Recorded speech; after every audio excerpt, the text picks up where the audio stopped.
सृष्टि बचपन से ही दिखने में सुंदर नहीं थी, लेकिन अमीर बाप की बेटी सृष्टि पर उसकी माँ जान छिड़कती। मेरी बेटी कितनी प्यारी है, भगवान सबको सृष्टि जैसी बेटी दे। सृष्टि धीरे धीरे बड़ी होती है। एक दिन सृष्टि की सहेली कहती है, तू दिखने में कितनी अजीब सी है, लेकिन मैं जानती हूँ हम सब में सबसे अच्छी शादी तो तेरी ही होगी। तेरे पापा अमीर जो हैं। और बता नहीं सकते यार, दहेज तो हर कोई देता है, ये क्या ज्यादा ले जाएगी अपने पति के लिए? अरे बड़े शहर में कोठी है इसके पापा की। अरे पापा की है ना, कौन सी इसकी है? इसकी होती तब तो कोई भी लड़का इससे शादी कर लेता। अरे पापा की मतलब पापा की है तो मेरी ही है ना? किसने कहा? अब तेरी तो तब होगी ना जब तेरा भाई ना हो। वैसे भी शादी के बाद सारी प्रॉपर्टी भाई के नाम होती है। सृष्टि समझ जाती है कि उसे किसी भी हालत में माँ बाप की सारी प्रॉपर्टी को अपने नाम करना है, लेकिन कैसे? एक दिन सृष्टि का भाई शीनू कहता है, बहन क्या कर रही है? तुझसे एक बात करनी है। अरे हाँ हाँ करना, मैं तो तेरी बहन हूँ। बहन मेरी लाइफ में ना एक लड़की है, बहुत अच्छी है। मैं सोच रहा हूँ माँ और पापा से बात करूँ शादी के लिए। सृष्टि को समझ में आ जाता है कि भाई की शादी होते ही भाभी उसे एक दिन भी घर में बर्दाश्त नहीं करेगी। क्या बात है भाई, बताना कौन है वो? यार वो बहुत अच्छी लड़की है, पढ़ी लिखी है, मेरे साथ जॉब भी करती है। बस एक प्रॉब्लम है। प्रॉब्लम? क्या प्रॉब्लम है भाई? यार वो शादीशुदा है, लेकिन उसके पति ने उसे सिर्फ इसलिए छोड़ दिया क्योंकि उसके माँ बाप दहेज नहीं दे पाए। सृष्टि ये सुनकर न जाने क्यों खुश हो जाती है। अरे भाई तो क्या हुआ, लड़की तुझे तो पसंद है ना? शीनू को लगता है कि बहन उसे समझ रही है।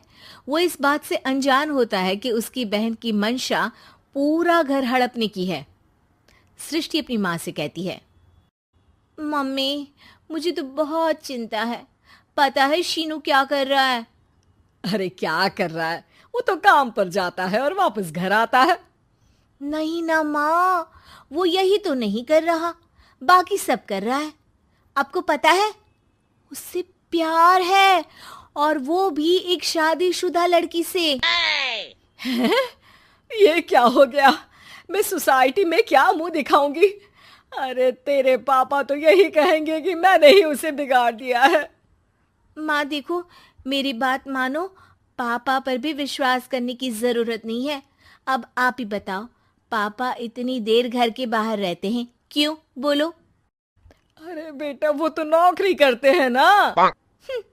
तू बहुत भोली है माँ, पापा का ऑफिस तो 7 बजे खत्म हो जाता है, लेकिन देखो कितनी देर से आते हैं।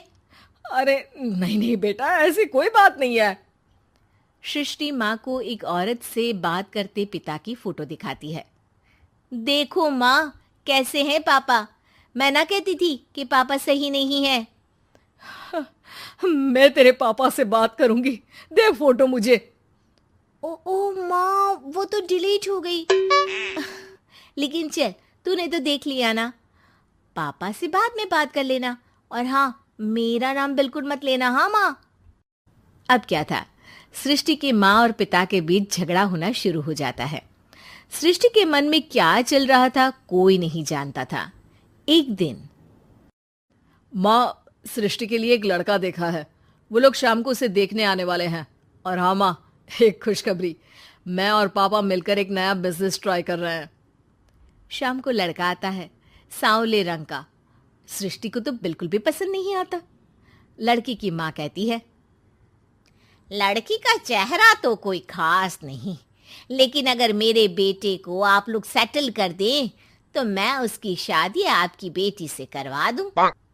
सृष्टि को लड़का बिल्कुल पसंद नहीं था। उसे भाई पर गुस्सा आ जाता है।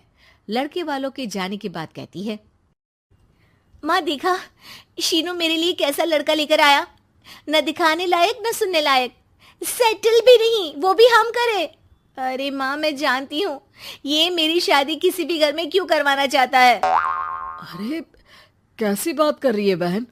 तूने तो देखा ना, लड़के को मैंने ही मना कर दिया तुझसे शादी के लिए।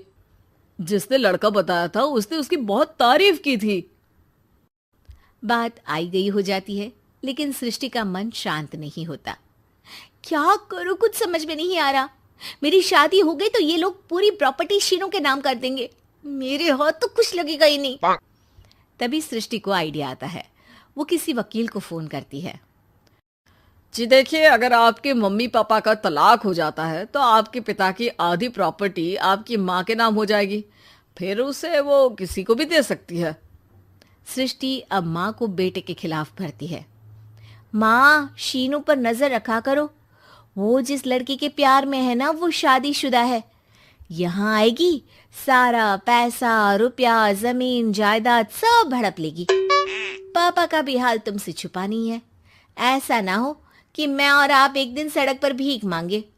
हे भगवान, मैं तो जीते जी मर जाऊंगी अगर ऐसा हो गया तो। ऐसा हो गया नहीं माँ, ऐसा ही होगा। अभी समय है, आगे का सोच लो।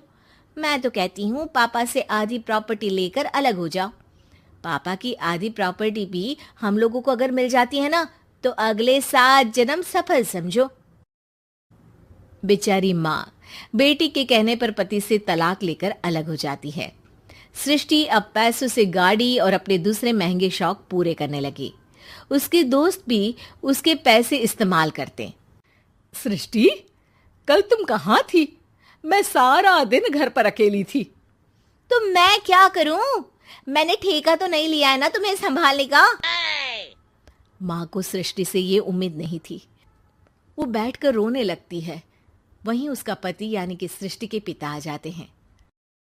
मैं जानता था कि तुम्हारा यही हाल होगा, तो आपने मुझे रोका क्यों नहीं? मैं रोकता तो तुम रुकती क्या? सृष्टि के कहने पर तुमने मुझ पर अपने बेटे पर शक किया, लेकिन तुम ये भूल गई कि कैसे हम दोनों ने मिलकर जीवन में इतना सब खड़ा किया। माँ पति के गले लग जाती है। मुझे माफ कर दीजिए, मैंने आपकी कमाई का एक बड़ा हिस्सा गवा दिया। कोई बात नहीं, तुम साथ हो तो मैं ऐसी 7 प्रॉपर्टी खड़ी कर दूंगा। तभी वहां सृष्टि आ जाती है रोते हुए। माँ, मयंक ने मुझे छोड़ दिया। वो बोल रहा था जब तक मेरे पास पैसे थे तब तक ही वो मेरे साथ था। पापा, माँ, मुझे माफ कर दीजिए।